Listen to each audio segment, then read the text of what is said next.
বাংলাদেশে মহিষ পাচার করার পরিকল্পনা ভেস্তে দিল পুলিশ। ইরানি থানার পুলিশি অভিযানে 5টি মহিষ উদ্ধার।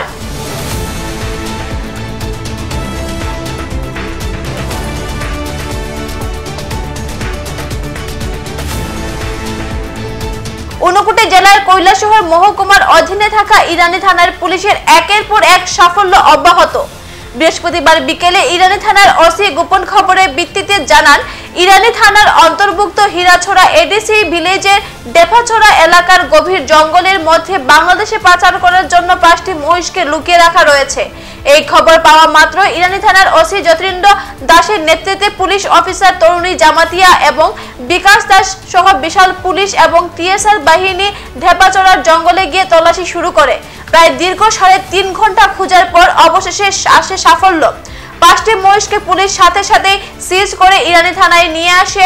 ওসি যতীন্দ্র দাস এও জানান যে সম্ভবত পুলিশকে দেখে পাচারকারীরা মহিষ রেখে পালিয়ে গেছে। আমাদের কাছে সিক্রেট ইনফরমেশন আছে যে কিছু মহিষ ডেফাছড়া থেকে হীরাছড়ার দিকে মানে পাচারের উদ্দেশ্যে বর্ডার ফেন্সিং এর দিকে নিয়ে যাওয়া হচ্ছে। তো ইমিডিয়েটলি আমি এবং সঙ্গে ইন্সপেক্টর তরুণী জমাতিয়া, এসআই বিক্রম দাস, সঙ্গে আরও টিএসআর এবং স্টাফ সহ আমরা তাড়াতাড়ি ওইখানে যাই এবং গিয়ে আমরা হীরাছড়া জঙ্গলের মধ্যে সার্চ করতে থাকি।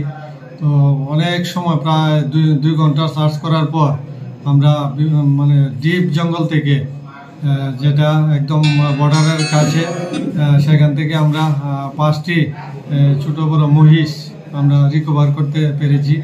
তো সেইগুলিকে আমরা 102-তে আমরা সিজ করেছি। সিজ করে আমরা থানায় নিয়ে এসেছি।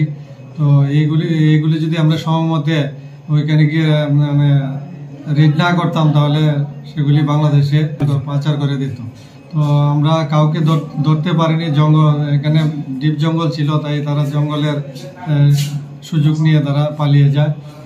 তো গতকালকেও ওই জায়গা থেকে বিএসএফ 7টি গরু রিকভার করেছিল, সেগুলি আমাদের কাছে হ্যান্ড ওভার করে এবং আমরা সেগুলিকেও সিজ করে আজকে কোর্টে পাঠাই।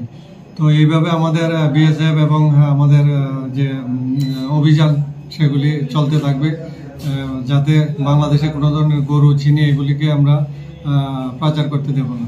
পাচার বাণিজ্য বন্ধ থাকবে। কিছুদিন আগে আপনারা জানেন যে কিছুদিন আগে আমরা প্রচুর পরিমাণে চিনি আটক করেছি এবং বিএসএফ এর সঙ্গে 2-3 দিন আগেও একটা রেড হয়েছে এবং সেখানেও অনেক চিনি আটক করা হয়েছে। এগুলিকে বিএসএফ এর হাতে আমরা হ্যান্ড ওভার করি। এখনকার মতো বিদায় নিচ্ছি। পরবর্তী অন্য সংবাদ পেতে আমাদের সাথে থাকুন। ধন্যবাদ।